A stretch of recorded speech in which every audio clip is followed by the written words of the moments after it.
學課本把華盛頓砍櫻桃樹寫進去了。這我真的是不知道要哭還是要笑。這個我們小時候讀，小時候還勉強信的東西，長大了你還信這個嗎？這個東西，現在還在美國的小學教材裡面，因為它原本就是200年前華盛頓死後10年，一個寫小學教材的人編出來的。OK， 而且是誰在什麼時候為了什麼東西編出來的？早有公論。你這邊隨便到 Wikipedia， 隨便到用 AI 問一下，Google AI 問一下，他都會告訴你這件事情是假的。是為了寫小學教材而編出來的。OK，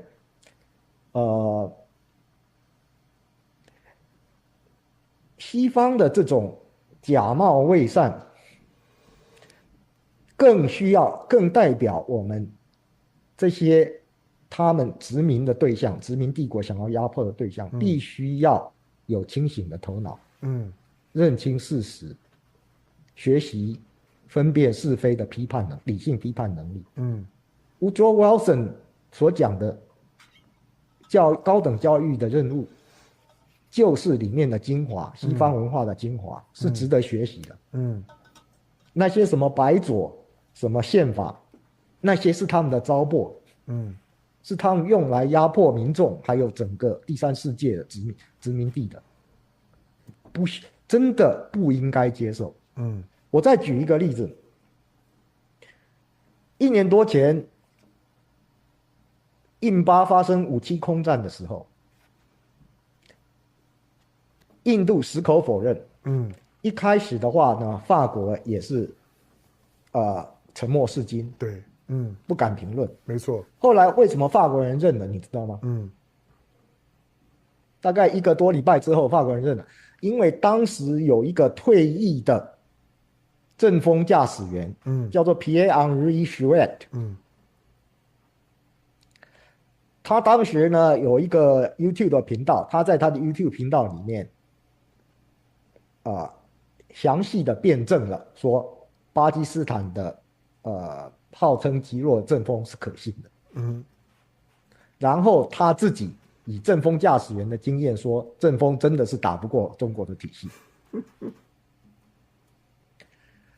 這樣的能說實話的，你認為在西方那個防官如防賊，防權如防火，防權力的濫用如防洪的體系下，會有什麼樣的後果？他剛剛被抓了。剛剛 OK， 剛剛被抓了，上個月剛剛被抓了。所以你說易中天這種知識分子，是不是在胡說八道？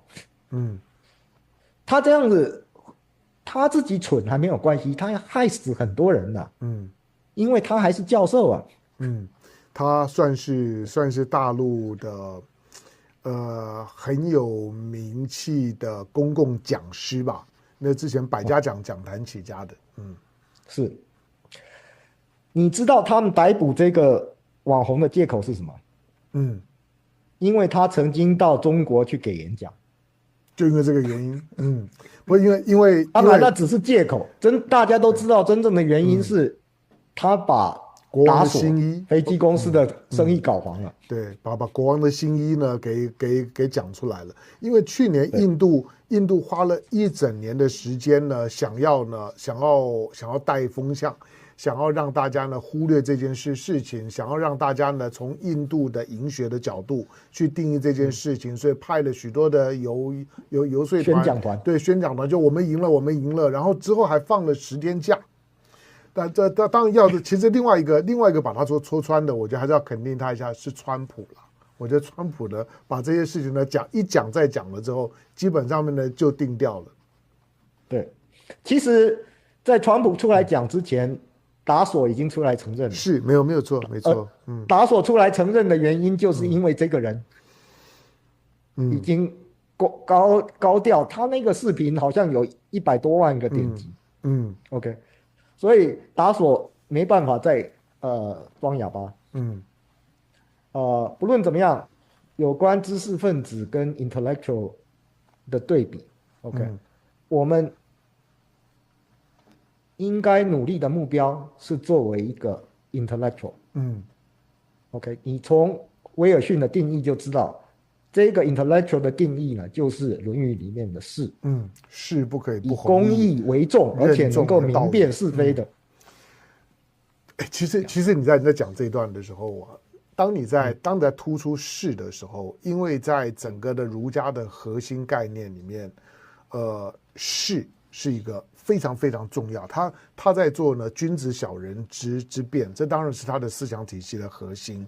另外一個，如果更具體的就是士這個字眼呢，在儒家在定義呢，就是所謂的我們說精英好了，他定義精英的時候，那個士那個概念，他筆畫這麼的簡單，就是說字形的構型這麼的簡單，但是呢，他所附加在他身上的那種的社會期待好了，或者是社會價值這麼的豐富，但是我覺得我聽過的許多討論這件事情的人，沒有人講的比你好，好吧，你繼續。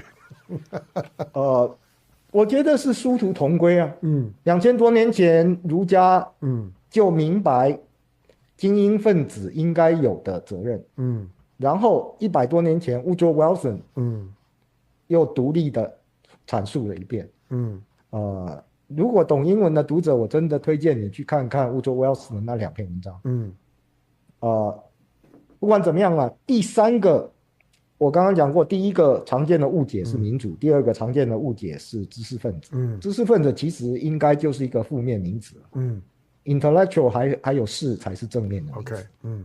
OK，第三個名詞呢，就不是誤譯了，而是英文裡面也有這個誤解的問題。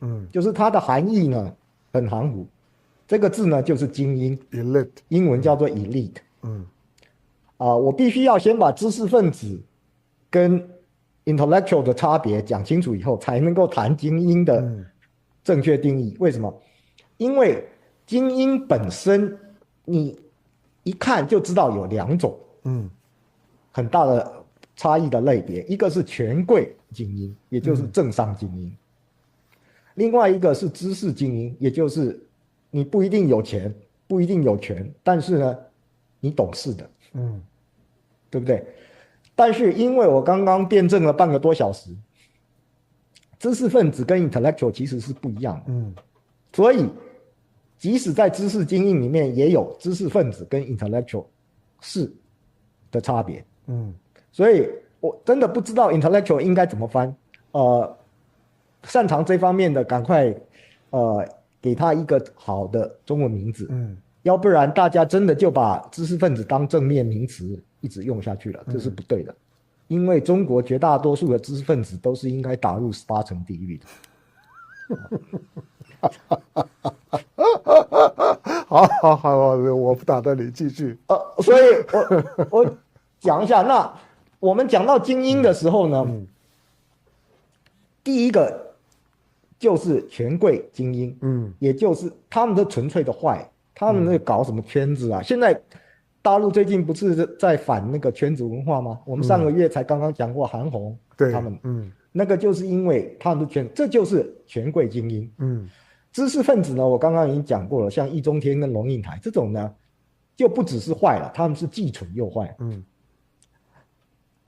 我們作為極少數的剩下的好人，intellectual， 我們要跟他們鬥爭，但是我们又同樣被歸為精英，這個時候就很麻煩，所以這時候語義學就應該好好的重新定義。我剛剛開始寫博客的時候呢，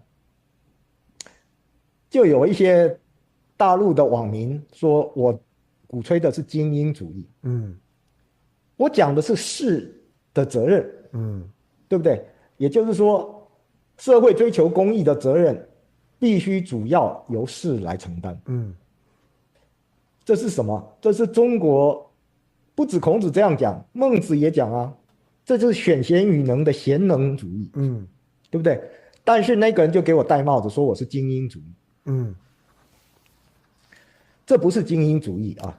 精英主義其實指的是政商精英霸佔利益、公益的、侵占公益的。才是精英主義。用賢能來跟這些政商精英、這些權貴鬥爭，是唯一的正向的可行的道路。你如果把這個也跟邪惡，你把要斬龍的勇士也叫做龍的話呢，那你就沒有辦法好好的分辨是非。所以這也是自己困惑自己。你如果不把這個搞清楚，那我要跟大家講一下，政治精英，高等的政治精英的貪腐來解決。資本貪腐，昨天剛剛許家印剛剛被判無期，被判重刑，對 ，OK，对。你可以說中國還是有資本家，罰款750億耶，對啊，不管怎麼樣，中國至少資本沒有騎在政權頭上，對不對？在英國跟美國這些資本主義國家，資本是騎在政權頭上，至少中國沒有這樣的，所以中國的權貴的問題，反而是那些專業門閥的問題。比如說韓紅就是文閥，我批評很多次的潘建偉是學閥，邱成桐也是學閥。中國有精英主義的，有權貴精英的問題，他們都是這些所謂的圈子，所謂的門閥，其實都是同一回事，但是相對來說已經比美國要好很多了。我這裡再舉另外一個例子來詳細解釋這些細節。二戰的時候，大家都知道德國是輸在後勤，納粹德國是輸在後勤，但是一般人都以為他的後勤失利是因為他資源不夠。當然，他的資源的確是不夠，尤其是石油生產的確是很短缺。但是你如果只看生產跟運用方面的效率，有人去獨立的計算，發現在1940年到1943年之間，也就是二戰的前半，他的那個工廠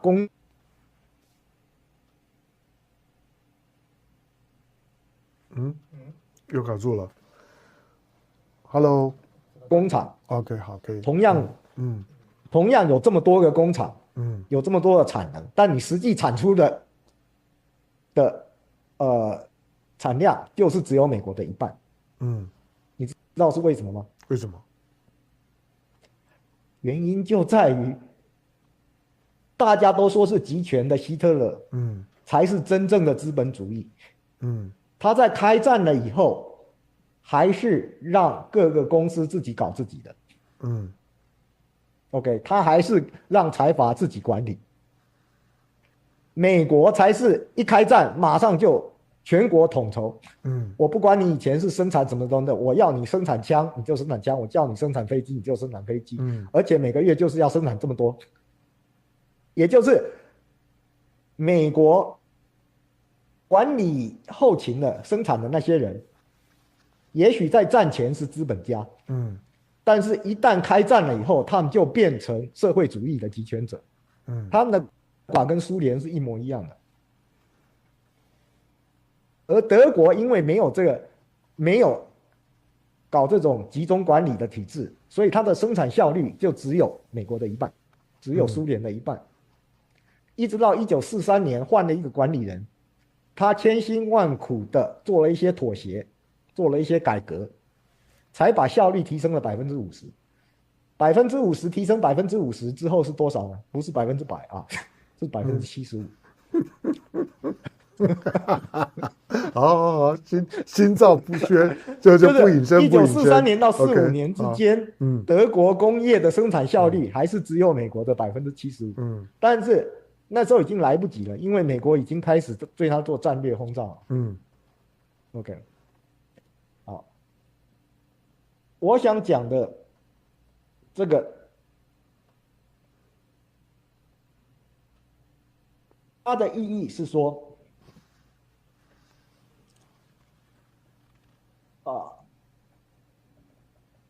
精英的問題不是集權而來的，權貴並不是集權的結果，反而是集權方便改革，OK， 大家可以看，我上個月所談的薩爾瓦多的那個總統，他是不是要先集權才能夠整治黑幫？那不容易哦。其實事實上他做的事情是不容易的事哦。對，你要改革是一個政治人物所能做的最困難的事情，所以才需要最多的權力。因為他要反腐，你不集中權力的話，你反腐一定會被底下的人擋下來。那反腐針對的是誰？打黑針對的是誰？就是那些所謂的精英嘛，政商精英嘛，對不對？黑也是一種精英啊，是一種暴力精英。那我剛剛說過，這個權貴的門閥的問題呢，在中國其實是相對的比較溫和的。那我也很高興的看到，過去這個月有一個很突出的事件，是群眾自發的來抵制文藝的門閥。我不曉得你有沒有注意到，就是電影的叫做《牛來》。我看了，我知道這件事情，這是一件非常有趣的事，非常有趣的事情。非常有趣。它這個東西，它的包裝很差，就是你看起來好像是小學生做的，沒有錯，觀影體驗非常差。對，但是就紅了。紅了以後呢，我想，然後就有最精彩、真正精彩的不是那個電影本身，对，當然，而是在外面的那個口水噴來那些圈內的人，他們的文字打手。OK， 你這些門閥一定不想自己每天都自己親自下場，像潘建偉他就雇了袁蘭峰，像這些韓紅啊，這些文藝界的，他就會靠一些專門為他們洗地的那個什麼影評人，來替他們吹噓。那整個牛來事件最精彩的，其實就是群眾自發的跟這些圈內的文字打手對抗。對。